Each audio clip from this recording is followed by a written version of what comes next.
আৰু মই লাজ নকৰোঁ। আমাৰ মানে আমাৰে আৰু বেলেগ নহয়। মোৰ কোনো ভয়ো নাই,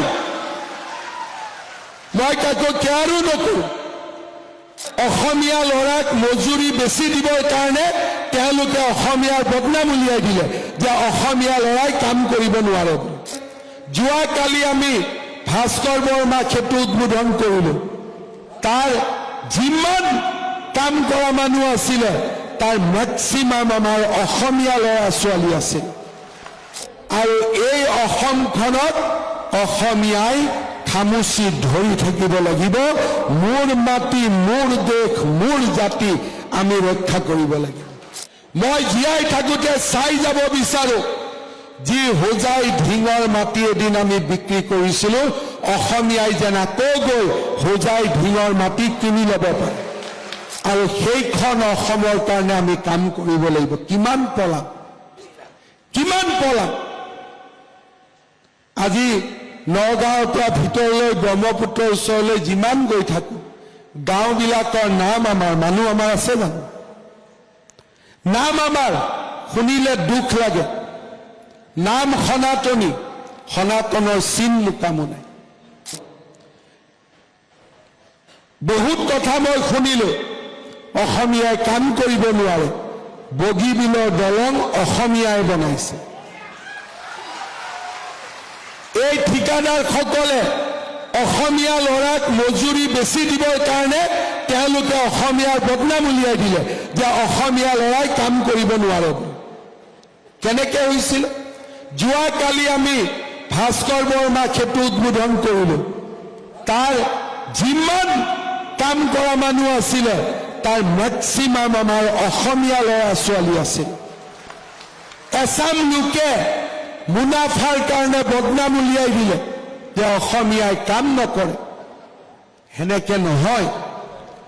আমি আমাৰ অসমখনক পৰিৱৰ্তন কৰিব লাগিব, আমাৰ পৰিৱেশ সলাব লাগিব। আৰু এই অসমখনত অসমীয়াই খামুচি ধৰি থাকিব লাগিব। মোৰ মাটি, মোৰ দেশ, মোৰ জাতি আমি ৰক্ষা কৰিব লাগিব। আৰু সেইকাৰণে সকলোকে মই আহ্বান জনাম, আমাৰ অসমীয়া, বঙালী, হিন্দীভাষী, আমাৰ নিজৰ হিন্দু, মুছলমান, খ্ৰীষ্টিয়ান সকলোৱে জাতিটোক জীয়াই ৰখাৰ কাৰণে আমি কাম কৰিব লাগিব। আমি সংকল্প ল'ব লাগিব। মই জীয়াই থাকোঁতে চাই যাব বিচাৰোঁ, মই জীয়াই থাকোঁতে চাই যাব বিচাৰোঁ, যি হোজাই ঢিঙৰ মাটি এদিন আমি বিক্ৰী কৰিছিলোঁ, অসমীয়াই যেন আকৌ গৈ হোজাই ঢিঙৰ মাটি কিনি ল'ব পাৰে। টকা নিদিয়াকৈ নহয়, টকা দি, যে আজি মোৰ লগত টকা আছে, এদিন মই টকা নোহোৱাৰ কাৰণে মাটি বিক্ৰী কৰিছিলোঁ, আজি টকা ল আৰু মোক মাটি, মোৰ মাটি মোক ঘূৰাই দি। আৰু সেইখন অসমৰ কাৰণে আমি কাম কৰিব লাগিব। কিমান পলাম, কিমান পলাম।